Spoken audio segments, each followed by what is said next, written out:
Bienvenue sur Budget Chéri, le podcast de tous ceux qui veulent reprendre le contrôle de leur argent, aligner leurs dépenses avec leurs objectifs de vie et en finir avec le gaspillage financier et les excuses. Je m'appelle Delphine Pinon, je ne suis ni banquière ni comptable et pourtant j'ai réussi à économiser près de 20 000 € en un an avec ma méthode. Donc si je l'ai fait, tout le monde peut le faire. Nous sommes à 3 semaines de Noël et il était temps de faire un épisode spécial. 549 €, c'est le budget des Français pour ce Noël. Vous avez peut-être entendu ce chiffre partout dans les médias la semaine dernière. C'est issu d'une enquête Cofidis et Rakuten pour ceux qui veulent des sources. Au passage, j'ai cherché à savoir si c'était un budget par personne ou par foyer, mais j'ai pas trouvé la réponse, donc on se contentera de ce chiffre, 549 € comme budget des Français. Noël, c'est toujours une période de dépenses importante. Il y a les cadeaux, évidemment, et l'enquête dit que 65% des dépenses sera consacrée aux cadeaux. Mais il y a aussi le repas, la déco, les tenues et les déplacements, en train, en avion, en voiture, pour rejoindre sa famille. Pas difficile d'imaginer pourquoi Noël est une source de stress pour le porte-monnaie, pour beaucoup de gens. Et pourtant, j'ai pas prévu de vous parler budget aujourd'hui. Une fois n'est pas coutume. Pourquoi ? D'une part parce que prévoir son budget pour Noël n'a finalement rien de bien différent de n'importe quel autre budget pour n'importe quel autre poste de dépense, pour ses vacances, pour le coiffeur, pour faire des travaux. Tous les conseils que je donne habituellement et tous les conseils que vous pouvez retrouver dans la méthode du budget chéri sont valables pour prévoir ses dépenses de Noël. Et d'autre part, si vous n'avez pas anticipé de budget pour Noël, j'ai envie de dire que c'est déjà presque trop tard. Vous n'avez peut-être pas constitué de petites réserves pour Noël, vous n'avez plus qu'à piocher dans votre épargne, vous serrez la ceinture ou attendre sagement que votre 13e mois arrive pour enflouer le découvert. En gros, ça s'appelle parer au plus urgent. Et bien évidemment, ça ne vous enlèvera pas le stress. Mais bon, comme je dis, c'est parer au plus urgent. Il faudra attendre l'année prochaine pour vivre un Noël un peu moins anxiogène. En tout cas, pour aujourd'hui, je voulais vous parler d'un sujet un peu plus personnel, un peu plus intime, qui est celui du juste prix à payer pour un cadeau. Faire un cadeau à quelqu'un, c'est souvent source d'angoisse. D'abord, c'est stressant de trouver la bonne idée. Le cadeau qui va faire plaisir, qui témoignera bien des sentiments qu'on ressent pour la personne. On a peur de décevoir l'autre, on a peur de ne pas être à la hauteur, et au lieu de se réjouir de faire un cadeau, ça devient vite une corvée, ou en tout cas une source de stress, quoi. Et il y a aussi la question du prix du cadeau. Quel est le bon prix pour un cadeau ? Combien j'ai envie de mettre ? Combien je peux me permettre de mettre ? Et combien je devrais raisonnablement mettre ? Et surtout, à quoi s'attend l'autre ?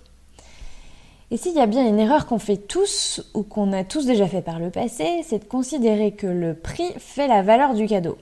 Que plus on met d'argent dans un cadeau, plus on exprime son amour à l'autre. Vous vous dites peut-être que non, c'est crétin, personne fait ça, enfin en tout cas moi je fais pas ça.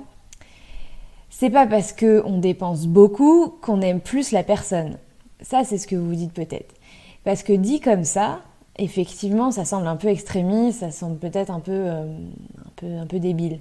Mais pourtant, réfléchissez bien. Est-ce que vous dépensez pas plus pour les cadeaux de vos enfants par exemple ? Est-ce que vous dépensez pas plus pour les cadeaux de votre chéri ? Ou éventuellement pour les cadeaux de vos parents. Pourquoi vous faites ça ? Posez-vous vraiment la question. Pourquoi est-ce que vous dépensez plus pour les gens qui vous sont très proches ? Et du coup, j'ai envie aussi de vous poser la question, est-ce que vous envisageriez de diviser par 2 le montant des cadeaux pour vos enfants par exemple ? Ou la quantité de cadeaux d'ailleurs, parce que en un sens, pour moi, ça revient au même. Posez-vous vraiment la question et soyez un peu honnête dans votre réponse. Imaginez qu'au lieu de dépenser 100 € pour le cadeau de votre cher et tendre, cette année, vous dépensez uniquement 50 €. En tout cas, vous voulez dépenser 50 €. Qu'est-ce que ça vous fait de l'imaginer ? Est-ce que vous êtes tout de suite genre banco, ok, pas de souci, moi dépenser 2 fois moins, ça me pose aucun problème, ou au contraire, est-ce que vous sentez déjà la petite résistance à l'intérieur de vous ? Est-ce que vous commencez à avoir peur de sa réaction ? Est-ce que vous vous sentez obligé, peut-être par exemple, d'avoir une discussion avec lui ou avec elle pour en parler et pour fixer une règle ensemble, histoire qu'il ne soit pas déçu le jour J quand il va recevoir son cadeau et qu'il va se rendre compte que le cadeau, c'est Globalement 2 fois moins coûteux que d'habitude, quoi.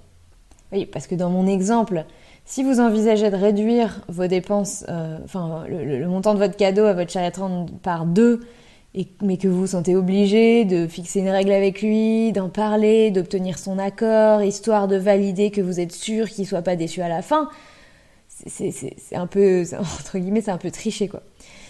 Et maintenant, imaginez la même situation avec vos enfants. Imaginez par exemple votre ado de 15 ans. Bon, peut-être que vous n'avez pas d'ado de 15 ans. Imaginez un ado de 15 ans. Imaginez quand il va recevoir cette année, contrairement à toutes les années d'avant, un cadeau d'une valeur inférieure, sensiblement inférieure à d'habitude. Imaginez comment il va le prendre. Est-ce que vous avez envie, vous-même, de vous retrouver dans cette situation ?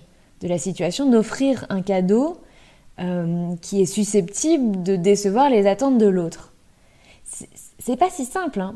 C'est pas si simple. Donc, vous dites, de prime abord, vous dites non, mais moi, je fais aucun rapport entre le montant de mon cadeau et l'importance de mes sentiments pour la personne.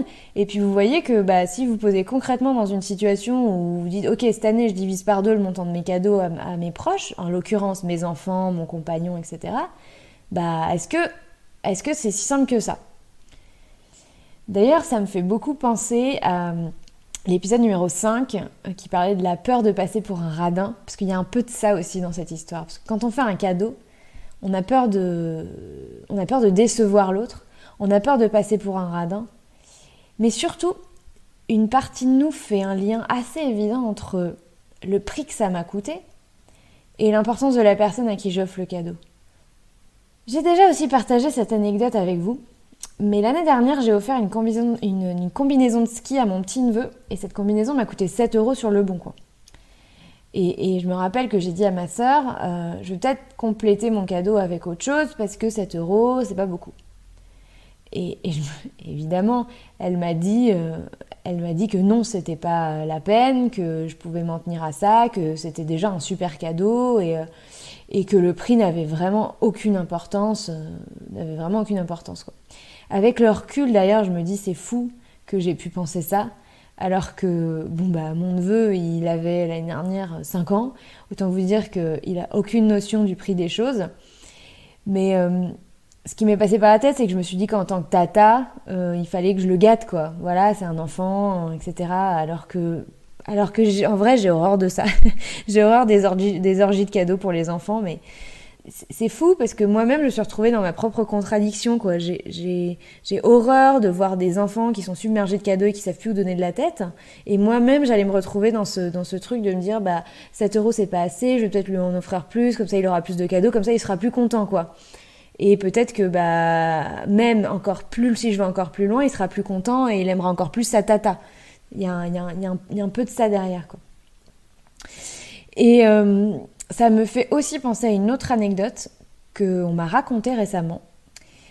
L'histoire d'une mamie qui avait pris l'habitude... j'ai l'impression de vous raconter un conte, mais non, c'est une vraie anecdote. Vous allez voir, c'est pas rien d'extraordinaire, vous pouvez vous reconnaître là-dedans aussi, mais c'est une grand-mère qui avait pris l'habitude de faire des cadeaux qui étaient bien au-dessus de ses moyens, notamment pour ses petits-enfants, et donc à Noël, parce qu'elle pensait réellement que c'était pour elle, c'était vraiment son moyen d'exprimer son amour pour ses proches, ses enfants et ses petits-enfants. Et c'est à la fois touchant et c'est triste aussi, mais je pense que beaucoup de gens à Noël dépensent au-delà du raisonnable pour gâter leurs proches et pour leur témoigner leur amour. Et il n'y a vraiment rien de mal à vouloir gâter ses proches, mais ce qui est dommage dans cette histoire, c'est d'en venir à oublier qu'on peut tout aussi bien gâter ses proches sans se mettre dans le rouge comme cette petite dame qui probablement a une retraite qui est peut-être pas conséquente et pour qui faire des cadeaux conséquents à tous ses petits-enfants et tous ses enfants, mais ça peut vraiment la mettre dans le rouge, quoi. Et c'est vrai que c'est un peu dommage d'oublier ça et que l'important, c'est pas le prix qu'on met dans un cadeau. Parfois aussi, on se sent obligé de se conformer aux attentes de l'autre ou à l'image qu'on se fait des attentes de l'autre. Anticiper la réaction, notamment la déception de l'autre, c'est un facteur énorme qui nous pousse à dépenser davantage. Personne n'a envie de décevoir. quand on offre un cadeau. Alors, on met toutes les chances de notre côté pour pas que ça arrive. Parfois, on demande à nos proches de faire des listes, histoire de ne pas se tromper. Ou alors, on fait le pari d'un cadeau coûteux, quoi. Ou d'un cadeau qui est un peu plus coûteux que ce à quoi l'autre s'attend, quoi. Je suis sûre que vous avez déjà tous fait... Enfin, on a tous déjà fait ça, quoi. Et en plus, je dirais, on se compare facilement aux autres. Parce qu'on est tous réunis au moment de Noël. Donc on compare le nombre de cadeaux qu'on a reçus, la taille, la valeur. Dans une grande famille, en plus, évidemment, on n'a pas tous les mêmes revenus, on n'a pas tous le même niveau de vie. Et d'ailleurs, on n'a même pas tous les mêmes priorités de dépenses. Il y a peut-être certains qui, volontairement, décident de ne pas faire d'orgie de cadeaux, d'avoir un budget restreint pour Noël. Mais quand bien même, on se compare, on compare. Et on peut vite se sentir gêné d'offrir des choses moins coûteuses ou moins de quantité de cadeaux. Ou à l'inverse, on peut vite se sentir gêné d'offrir des choses plus coûteuses quand on est au sein du cercle familial, quoi. Ça aussi, c'est une source de stress au moment des fêtes. On n'y pense peut-être pas 3 semaines avant, il y a des gens qui y pensent 3 semaines avant. Mais quand le jour J arrive, le jour où on se fait les cadeaux, ça peut être un peu anxiogène de se retrouver dans cette situation. Parce qu'on veut pas que surtout par exemple par rapport aux enfants, on veut pas que nos enfants ou nos petits-neveux ou nos petits cousins soient déçus d'avoir moins que leurs cousins. Ou que nos enfants, on veut aussi éviter que nos enfants paradent avec leurs super nouveaux jouets dernière génération, alors que leurs cousins, eux, ont eu des choses beaucoup plus modestes, quoi. Pour un enfant, d'ailleurs, la comparaison peut vraiment même ruiner le plaisir que l'enfant a eu de recevoir son propre cadeau.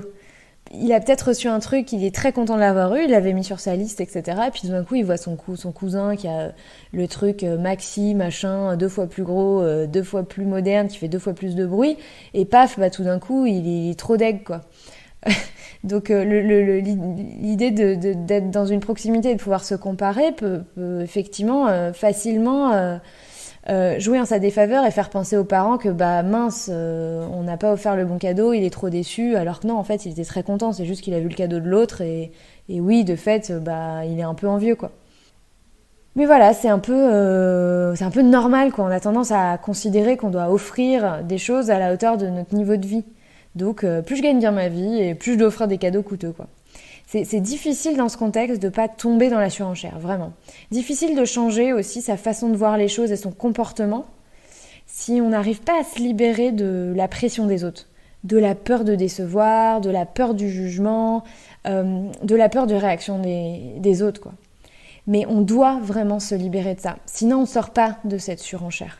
Alors comment est-ce qu'on se libère de ça ? Il n'y a pas de remède miracle, évidemment. Moi, j'ai ma petite recette, j'ai ma petite idée sur la question. Et pour ça, il faut passer de l'autre côté, du côté de celui qui reçoit le cadeau. Et on va pas se mentir, hein, on a tous déjà reçu un cadeau pourri. Bon, on en a tous offert aussi des cadeaux pourris. Évidemment, j'exagère quand je dis pourri, mais disons qu'on a tous reçu des cadeaux qui nous plaisent pas, quoi. Et posez-vous la question, pourquoi un cadeau ne nous plaît pas ? La première raison qui me vient en tête, c'est parce que le cadeau, il n'est pas à notre goût, qu'on n'en a pas l'utilité, qu'il n'a pas de valeur pour nous, en fait. Et peu importe le prix, j'ai envie de dire. Ce qui compte, c'est d'abord de recevoir quelque chose qui nous plaise. Et si en plus, c'est une surprise, j'entends par là que c'est pas un cadeau qui sort d'une liste, et que en plus, on ressent que la personne s'est vraiment décarcassée pour trouver la bonne idée, alors là, c'est le meilleur cadeau du monde, quoi. Le cadeau qui nous plaît, qui est une surprise, et en plus on sent que la personne qui nous l'a offert s'est vraiment creusée pour trouver l'idée, ça c'est le trio gagnant, quoi. Vous voyez, ça n'a toujours rien à voir avec le prix. À aucun moment je vous ai dit et si en plus le prix du truc il est cher, alors là mon plaisir il est décuplé, quoi. Non, je viens juste de citer les 3 critères les plus importants, et en tout cas bien plus importants que le prix, pour les gens qui reçoivent les cadeaux, enfin quand on reçoit un cadeau, quoi. Et c'est bien de se le rappeler. C'est bien de se le rappeler parce que ça permet de relâcher la pression quand on est à nouveau celui qui va faire un cadeau, quoi. Oui, bon, Ok, c'est bien de se le rappeler, mais maintenant vous vous dites c'est presque pire parce que avant je pouvais offrir un cadeau bien cher et maintenant je dois trouver le bon cadeau pour faire plaisir à la personne. Oui, enfin ça, j'imagine que vous vous en doutiez quand même.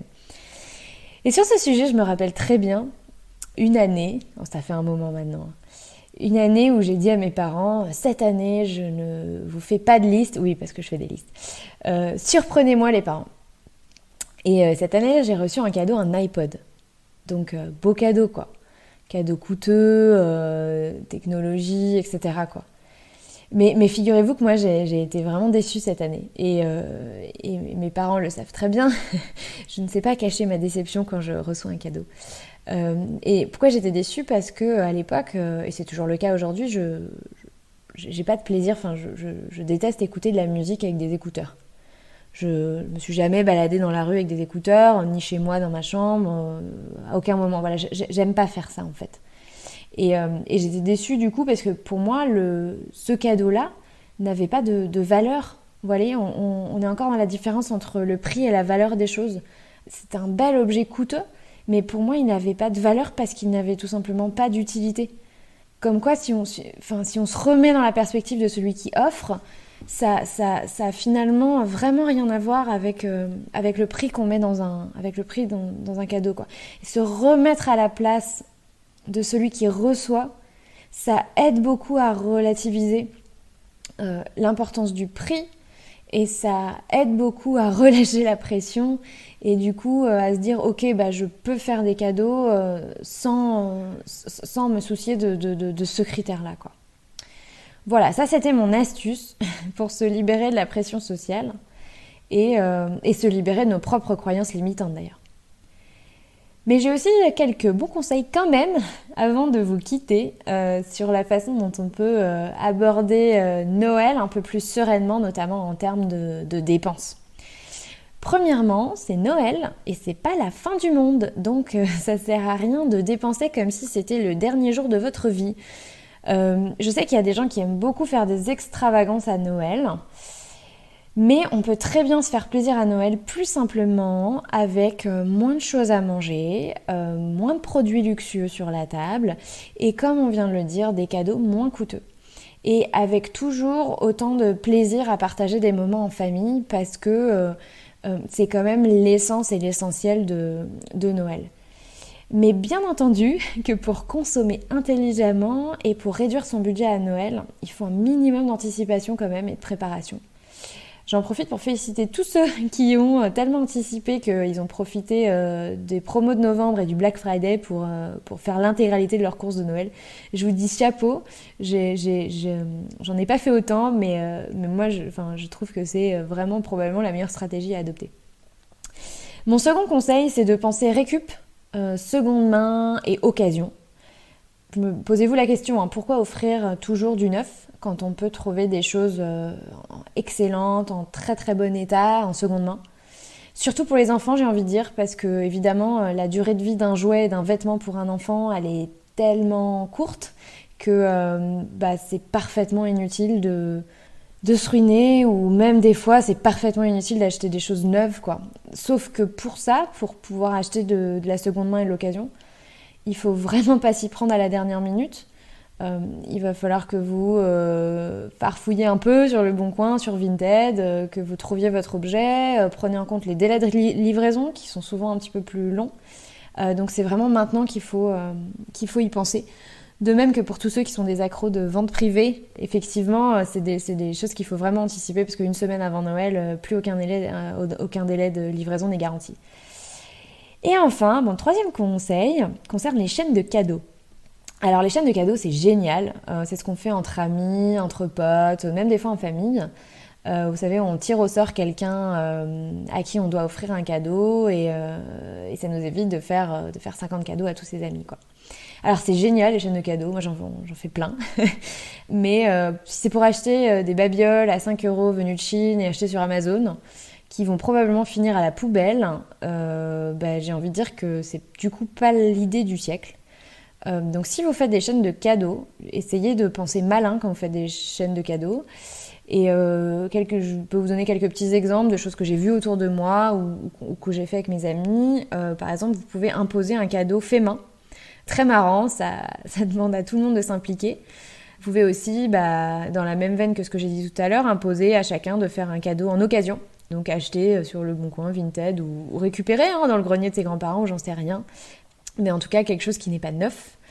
Vous pouvez aussi très bien, une autre idée qu'on m'a partagée récemment, c'est faire une chaîne de cadeaux où celui qui offre quelque chose qui est en lien avec sa passion ou en tout cas qui a pour but de faire découvrir une autre facette de lui et faire découvrir quelque chose de nouveau à l'autre personne, quoi.